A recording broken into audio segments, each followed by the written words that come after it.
Assalamualaikum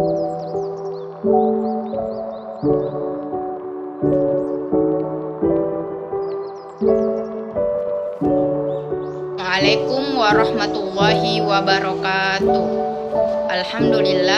Alhamdulillahi rabbil alamin. Wassalatu wassalamu ala asrafil anbiya'i wal mursalin Sayyidina Muhammad wa ala alihi wa sahbihi ajma'in, amma ba'd.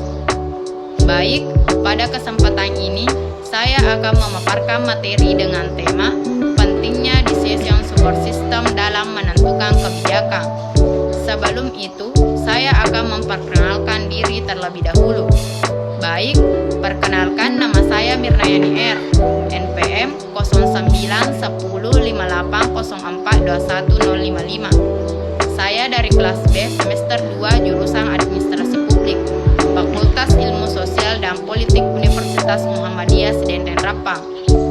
Baik, materi yang pertama yang akan saya bahas yaitu pengertian decision support system. Decision support system adalah informasi yang berbasis komputerisasi. Decision support system adalah bagian dari sistem manajemen pengetahuan yang memiliki peran penting dalam mendukung proses pengambilan keputusan untuk suatu organisasi atau perusahaan. Decision support system atau DSS adalah sistem komputer yang mampu mengubah data menjadi penting dalam mengambil keputusan pada masalah spesifik dan juga semi terstruktur. Dengan adanya DSS, maka perusahaan bisa lebih mudah dalam memecahkan masalah ataupun melakukan komunikasi pada setiap masalah yang terstruktur maupun tidak terstruktur. 2. Karakteristik dari decision support system. Ada beberapa karakteristik dari decision support system adalah sebagai berikut. 1. Membantu proses pengambilan keputusan dan juga fokus pada manajemen berdasarkan persepsi yang ada. 2. Mempunyai interface manusia ataupun mesin, yang mana manusia ataupun user memiliki kontrol pada rangkaian proses pengambilan keputusan. 3.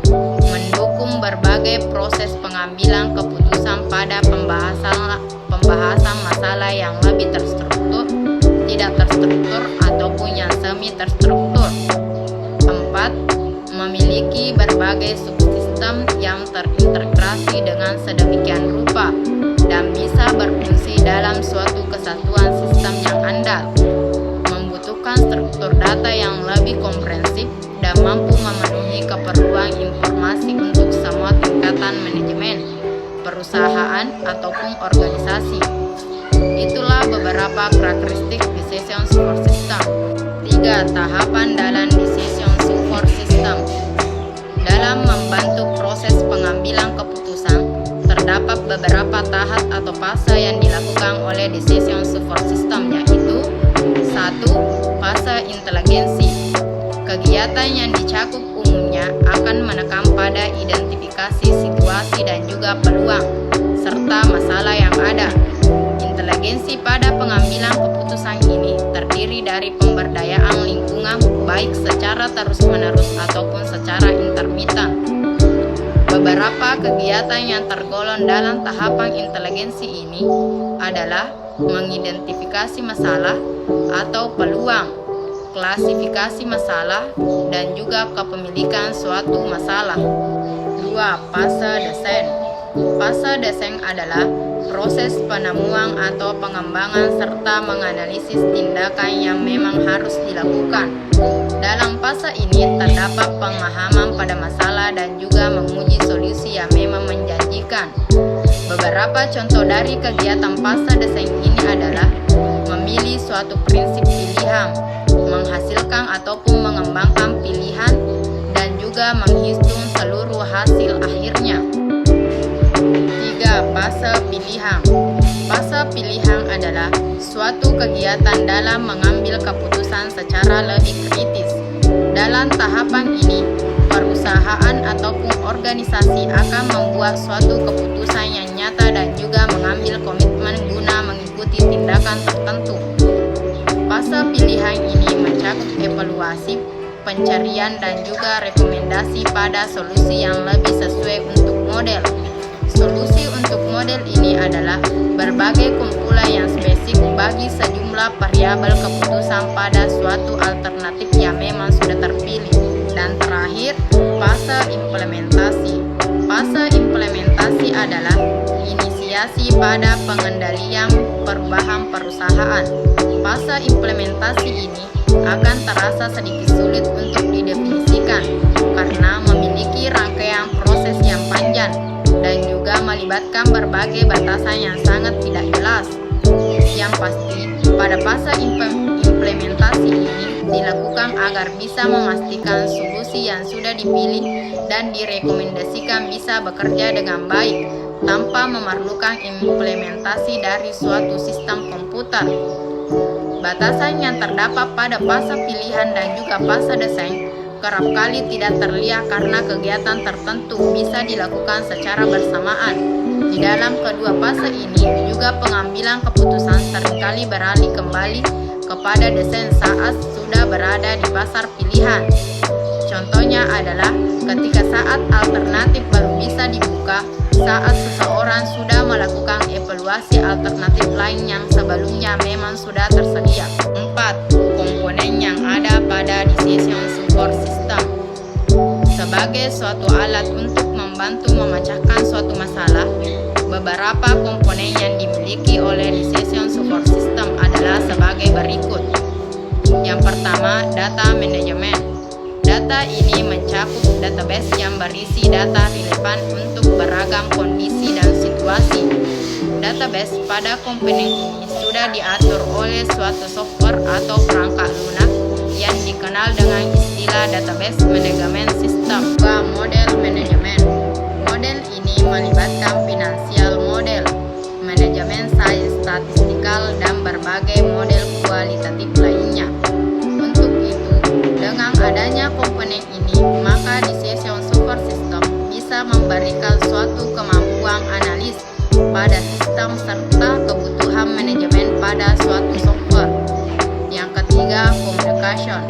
Dengan adanya komponen ini, maka penggunaan decision support system bisa melakukan komunikasi dan juga memberikan perintah pada sistem komputer tersebut. Yang keempat, connected management. Manajemen adalah komponen yang lebih bersifat opsional. Fungsi dari subsistem ini adalah guna mendukung komponen lainnya dan juga memiliki tugas sebagai komponen yang mampu berdiri dengan sendiri. 5. Tujuan menggunakan decision support system. Beberapa tujuan dan juga manfaat dari menggunakan decision support system adalah sebagai berikut. 1. Membantu pihak manajer ataupun pihak petinggi perusahaan dalam mengambil keputusan dari berbagai masalah yang sifatnya semi terstruktur. 2. Meningkatkan efektivitas dari suatu keputusan yang diambil oleh pihak manajer. 3. Mampu mengatasi seluruh batasan kognitif saat memproses ataupun menyimpan informasi.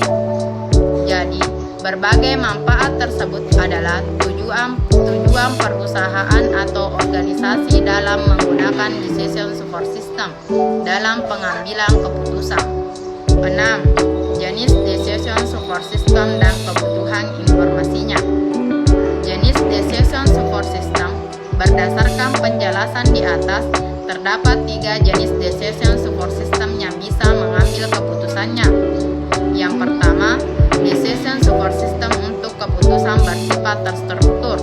Pada keputusan dengan sifat terstruktur, aktivitas pengambilan keputusannya telah jelas serta dilakukan secara kontinu dan umumnya dijalankan pihak manajemen yang pada tingkatan tertentu.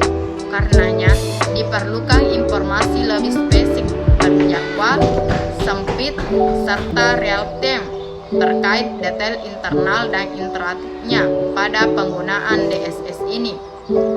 Contoh DSS jenis terstruktur ini adalah keputusan pada pemesanan barang, penagihan utang, pengisian stok, dan lain sebagainya. 2. Decision support system untuk keputusan bersifat semi terstruktur.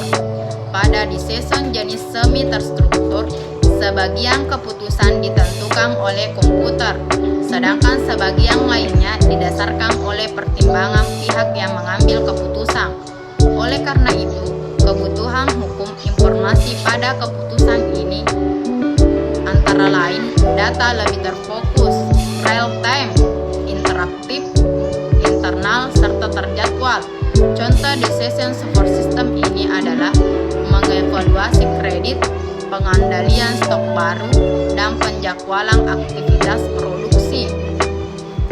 Yang ketiga, decision support system untuk keputusan bersifat tak terstruktur. Terakhir, pada decision support system untuk keputusan tak terstruktur, dibutuhkan pengalaman serta sumber eksternal dalam pengambilan keputusannya. Biasanya, keputusan ini terjadi pada tingkat manajemen yang tinggi dengan kebutuhan informasinya yang sifatnya internal dan eksternal. Contoh decision support system untuk keputusan bersifat tak terstruktur adalah pengembangan sebuah teknologi baru yang masih berada pada proses testing dan proses perekrutan karyawan eksekutif. Selanjutnya, ruang lingkup decision support system. Adapun ruang lingkup decision support system yang pertama, membantu serta menyediakan gambaran terkait hasil dari sebuah rangkaian proses pengambilan keputusan. Yang kedua, menghasilkan gambaran hasil dalam 3 bentuk, yaitu tidak terstruktur, semi terstruktur, dan terstruktur, di mana gambaran tersebut dilandasi oleh masing-masing pemikiran dari pihak yang bersangkutan. Yang ketiga, decision support system tidak sepenuhnya dilaksanakan oleh sistem komputerisasi, tetapi pengontrolannya tetap dijalankan oleh manusia yang berkedudukan sebagai pengguna. Demikianlah penjelasan dari saya tentang decision support system. Jadi, bisa kita simpulkan bahwa decision support system adalah informasi yang lebih bersifat komputerisasi. Perannya sangat penting dalam mendukung proses pengambilan keputusan untuk suatu perusahaan atau organisasi. Ini tentunya berfungsi untuk setiap perusahaan, terlebih lagi dalam mengelola keuangan atau melakukan kegiatan akuntansi yang bentuknya lebih kompleks daripada kegiatan lainnya.